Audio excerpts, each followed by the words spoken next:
ela foi feita porque no texto de Paulo aos Tessalonicenses, na sua carta aos Tessalonicenses, o texto fala que os Tessalonicenses sabiam agora o que detém o aparecimento do anticristo. E essa expressão, vós agora sabeis o que o detém, de modo que isso impede que ele se manifeste, essa expressão se tornou uma expressão extremamente obscura e não sabemos o que significa. Então, alguns dizem que o que o detém é o Espírito Santo. Presumem isso. O problema é que na sequência do texto, a expressão o que muda para aquele. Então, a expressão o que é uma expressão neutra, não é nem masculino e nem feminino, ou seja, é alguma coisa, é algo, é um o que. Mas na sequência fala que é aquele que o detém. Então, já é algo pessoal, é alguém. Num versículo é algo, no outro versículo é alguém. Aí complica mais a coisa. Abre discussão, E há uma grande discussão acerca disso. Então nós não temos elemento nenhum para afirmar que é o Espírito Santo. Alguns dizem que aquele que o detém, é uma tendência minha acreditar que essa é a melhor concepção. Eu acredito que aquele que o detém, e isso é mera especulação minha, mera tendência minha, eu não tenho elementos textuais que possam fundamentar isso. Mas acredito que seja o governo humano.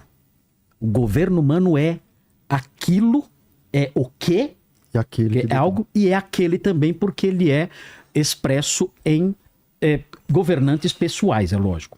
Então, acredito que essa visão seja melhor. O atual sistema político mundial detém o aparecimento do anticristo. Pode ser isso. É isso? Não sabemos. Então, assim que isso for removido, e talvez seja removido pelo próprio anticristo, assim que isso for removido, então o anticristo assume um poder indizível, inimaginável, e começa então a sua obra maligna sobre toda a humanidade. Posso fazer uma pergunta? Até aproveitando o grego do professor, porque assim, atualmente, alguns pré-tribulacionistas, não sei se é do conhecimento do senhor, é muito novo isso que eu vou falar agora, muito novo. Eu sei disso há uns 2 anos, 3 anos. Alguns pré-tribulacionistas têm falado que nesse texto aqui de Tessalonicenses 2, o versículo, deixa eu achar aqui, acho que é o 4, diz que a apostasia, fala assim, ninguém de nenhum modo vos engane, porque isso não acontecerá sem que primeiro venha a apostasia. Eles dizem que essa apostasia é o arrebatamento. Não. Alguns professores de grego estão dizendo assim, essa apostasia aqui já é o arrebatamento. Porque, na minha cabeça, o capítulo 2 da segunda carta de Paulo aos Tessalonicenses, de fato é um texto muito difícil de interpretar, como o senhor disse aí, eu também concordo. Nem pré-tribulacionistas entre si concordam sobre o que é aquele que detém, nem pós entre si concordam sobre aquele que detém. Tem muitas especulações, porque o texto é lacônico. Não tem como fechar a questão. Mas o começo do texto, na minha visão, é um ponto para o pós. Porque o texto começa assim, ó. Irmãos, a respeito da vinda de Jesus e a nossa reunião com ele, isso não acontecerá sem que primeiro venha a apostasia.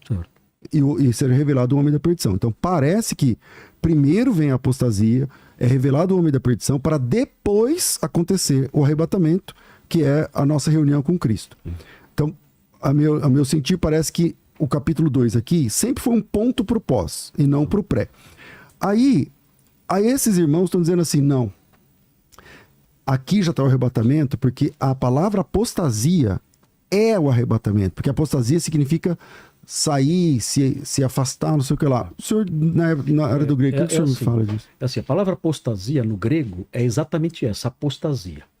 Nós só é uma palavra transliterada. Nós só transliteramos a palavra. Você já tinha ouvido esse argumento, não? Sim. Já? E é assim, a palavra apostasia só aparece uma vez no Novo Testamento na forma substantiva. Apostasia. Que só é, uma vez, que é aqui. Que é 2 Tessalonicenses 2. E o que acontece é que essa palavra, ela vem do verbo afisteme. E o verbo afisteme significa deixar ou partir. Por exemplo, Satanás deixou Jesus depois da tentação. O texto fala, em Lucas 4, Satanás o deixou. É o verbo afisteme. Satanás apostatou de Jesus. Saiu fora. Partiu. O anjo que libertou Pedro em Atos 12. Atos 12. O anjo, então, quando Pedro estava livre, o anjo o deixou. Afisteme de novo. Então, apostasia tem essa raiz verbal que significa partida. E o que aconteceu foi que as versões inglesas no século XIV e XV, 14 e 16, as versões inglesas da Bíblia traduziram a palavra apostasia como partida. E aí, então, causou essa possibilidade, dizendo, olha, isso só vai acontecer, isso não vai acontecer enquanto não acontecer a partida. E aí, essa partida seria o quê? Obviamente, o arrebatamento. O grande problema qual é? O grande problema é que o uso comum da palavra apostasia no grego secular, fora do Novo Testamento, porque no Novo Testamento aparece uma vez só, é o sentido de rebelião. Não ajuda muito. Porque o sentido de rebelião é até política. Haverá uma rebelião política, talvez. E quando o verbo apostessontai aparece no Novo Testamento, Paulo, lá em 1 Timóteo 4, isso. Em 1 Timóteo 4, está associado ao abandono da fé. Vai virar as costas e sair fora. Então, fica um pouco difícil sustentar essa visão. Mas é interessante, eu gosto. Claro. Mas o começo é mais ponto pro pós, né? Os tradutores do século XIV e XVI estariam do meu lado. Exatamente.